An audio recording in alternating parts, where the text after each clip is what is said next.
amigos de YouTube. Sean ustedes bienvenidas y bienvenidos a esta nueva cápsula de su canal Salud Conciencia.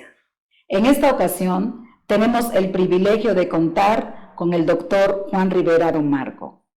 Bueno, tus preguntas son muy importantes y empiezo con el descenso en México de 26% a 13% en todo este periodo tan largo de 1990, de hecho fue de 1988 a la fecha. Si nosotros comparamos cuál es la prevalencia de desnutrición en Brasil, bueno, pues Brasil tiene una prevalencia de desnutrición de alrededor de 3-4%, que es lo que uno espera en general en una población sana y bien alimentada, porque el indicador está construido de forma tal que nunca vas a tener 0, pero bueno, 2,5%, 3% es lo que uno espera. Brasil nos ha puesto la muestra como un país con grandes inequidades como México, pero que hubo 2 administraciones, incluyendo la primera de Lula, donde bajó la desnutrición. México venía funcionando bien, del 88 al 2012 bajamos hasta 12%. De 2012 a 2018 el sexenio perdido no mejoró y actualmente tampoco ha mejorado, a pesar de que tenemos un gobierno de izquierda que uno esperaría que hubiera implementado acciones para que mejorara la salud de los niños. Hasta ahora lo que hemos visto es que no ha mejorado. ¿Por qué? Pues porque se requieren programas y políticas para la prevención de la desnutrición, y ahí tenemos ya políticas muy claras que tienen que ver con consejería muy temprano a las madres para que mantengan la lactancia exclusiva, que tengan una alimentación complementaria a los niños, es decir, una alimentación a partir de los 6 meses, de muy buena calidad, no solo evitando bebidas azucaradas y comida chatarra, sino también con alimentos de alta calidad. Y en gobiernos previos, incluso la gente de muy bajos recursos tenía acceso a unas papillas que ya no existen, o tenía acceso a vitaminas y minerales que tampoco existen ya.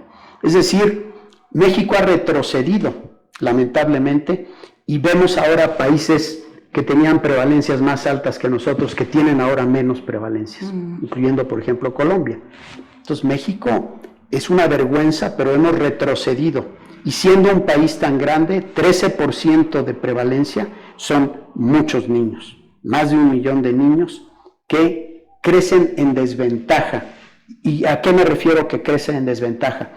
Cuando un niño viene al mundo y le toca nacer en un hogar pobre en México, sobre todo un hogar indígena, un hogar rural pobre, ese niño va a tener desventajas toda la vida. ¿Por qué?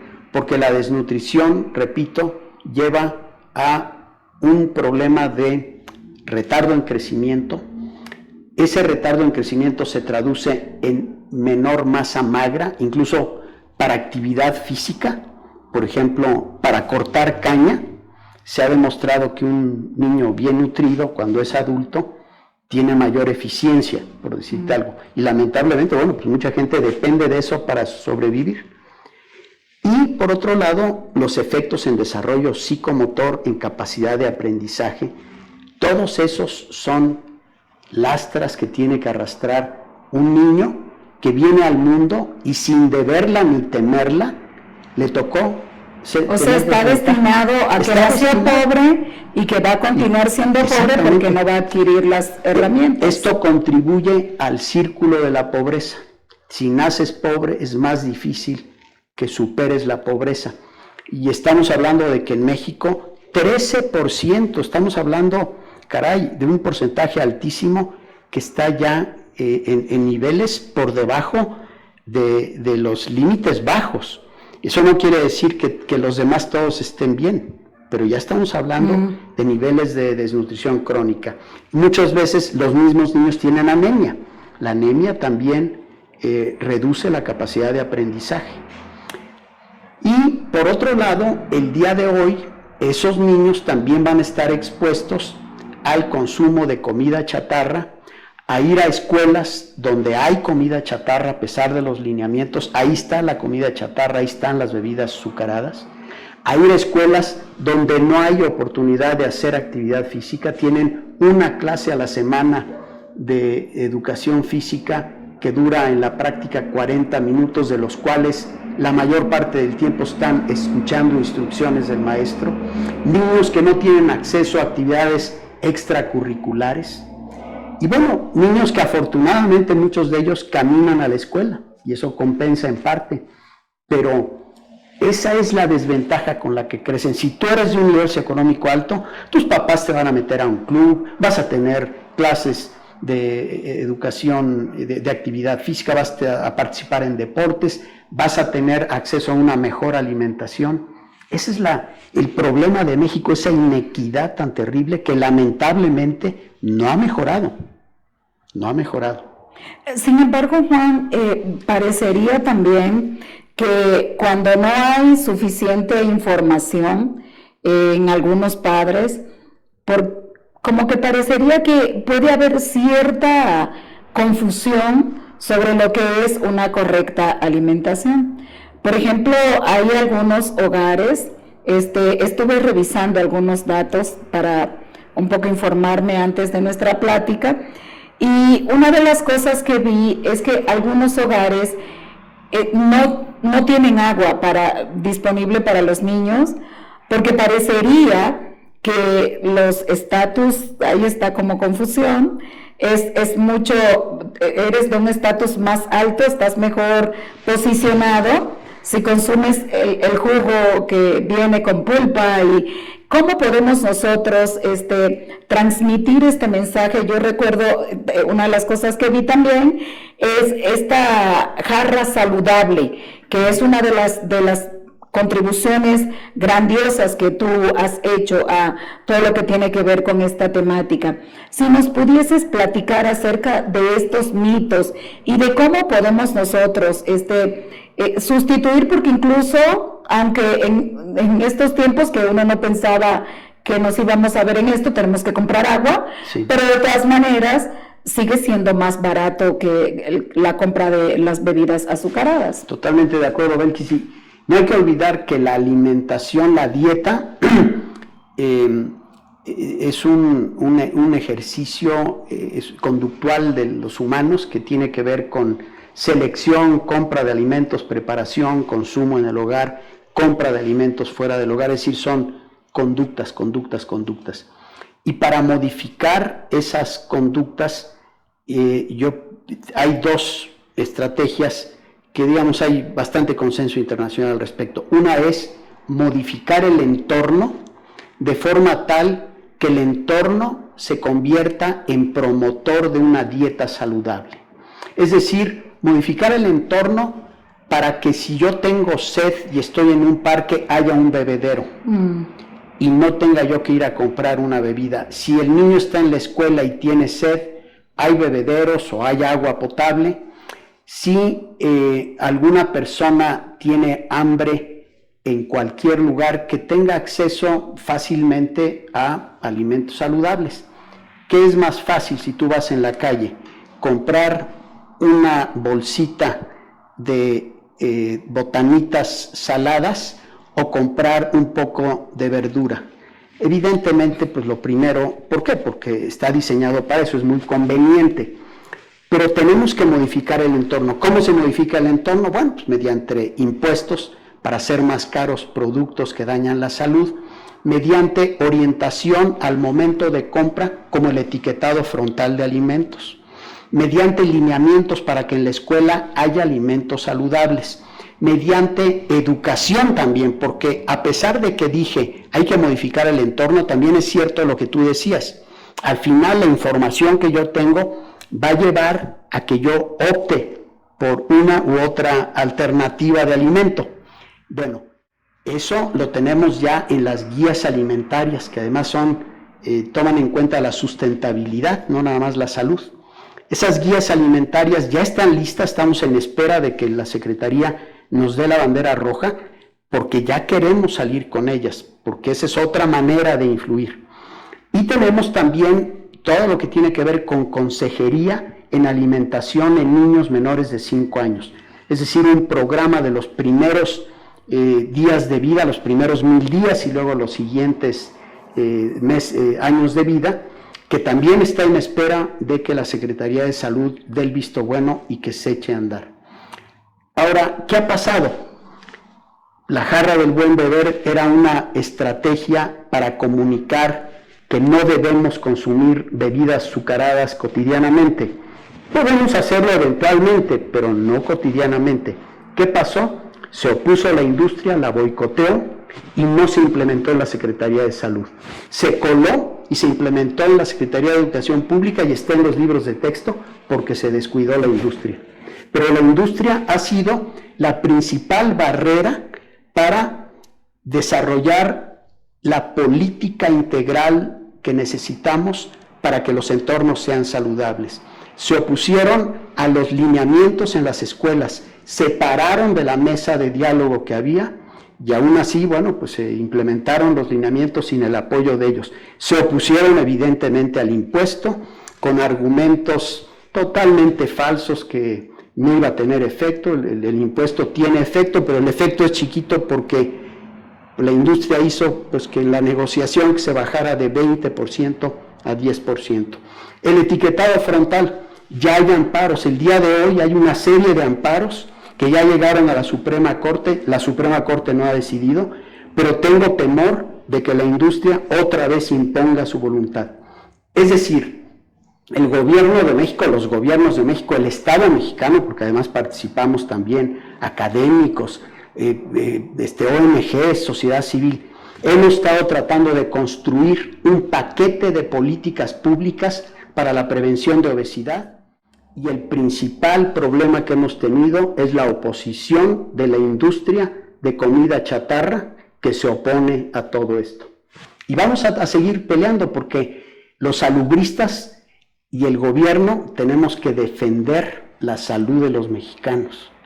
No podemos depender de lo que quiera o no la industria, pues que se beneficia de esta dieta que está causando enfermedad y muerte. Y así tenemos que seguir trabajando. Pero mira, Juan, como yo decía anteriormente, es entendible, son sus intereses. Si nosotros tenemos una población informada, es muy probable, porque son los consumidores, ¿no? Al final de cuentas, tenemos aquí el ojo, como tú decías, de académicos, de todo este conglomerado que está en defensa de la salud de las poblaciones, y tenemos este otro lado que ellos tienen sus propios intereses y que operan en función de esos intereses. Entonces, la comunidad es la que al final de cuentas decide si consume o no consume.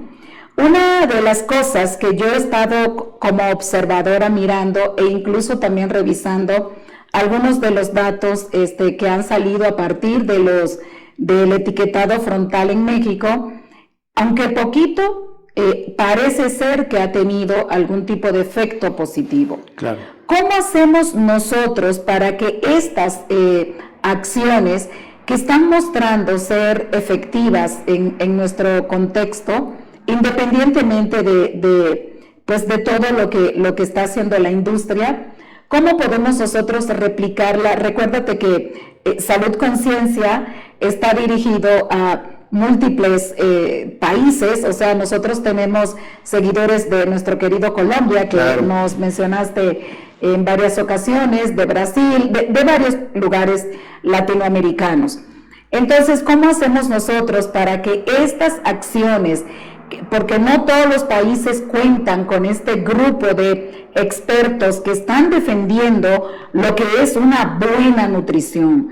¿Cómo hacemos para poderlo replicar? ¿Cómo podemos nosotros dar cumplimiento a este deber científico de que se favorezcan también estos otros espacios? Claro, no, tienes mucha razón y empiezo por decir que en efecto la educación y la información tienen un papel importante.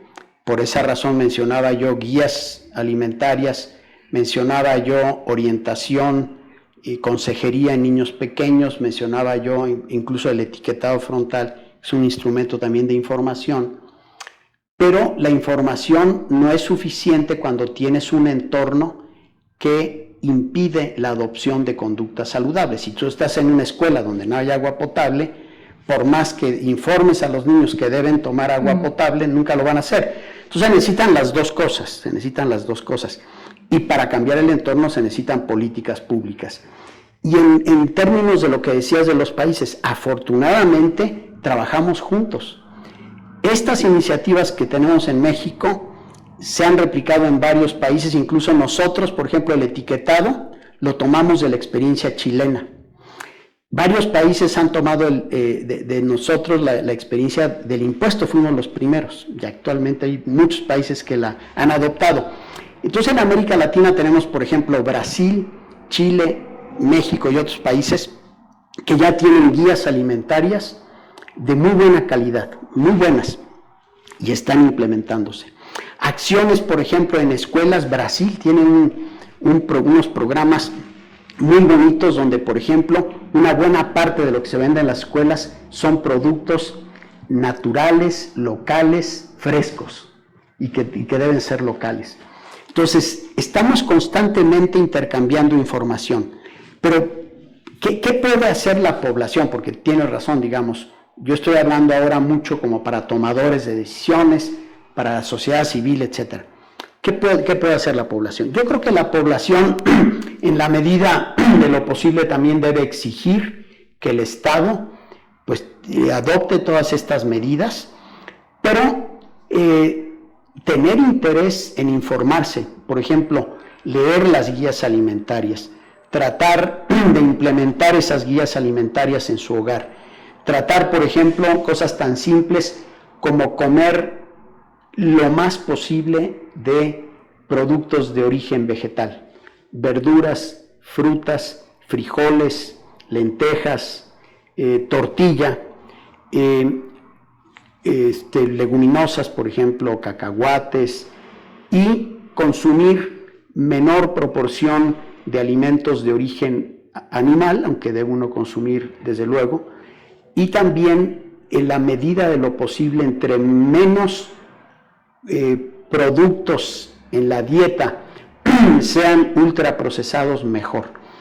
En pocas palabras, tratar de recuperar nuestra tradición culinaria en México, y no tienen que ser productos, recetas muy sofisticadas y caras, pero sí ingredientes naturales. Eso implica, desde luego, organización en el hogar. Tienes que organizarte para ir a hacer tus compras al mercado o al supermercado. Ese es el tipo de cosas que en una familia podemos tratar de hacer y repartirnos el trabajo. No puede ser que solamente la mujer sea la que se encarga de la compra, preparación de alimentos. Tiene que ser algo compartido de todos los miembros del hogar, y tiene que cambiar esa cultura de que la mujer es la responsable. Y en la medida en que hagamos eso, pienso que podemos ir recuperando esa alimentación saludable que nos va a llevar tanto a evitar desnutrición como a evitar sobrepeso y obesidad.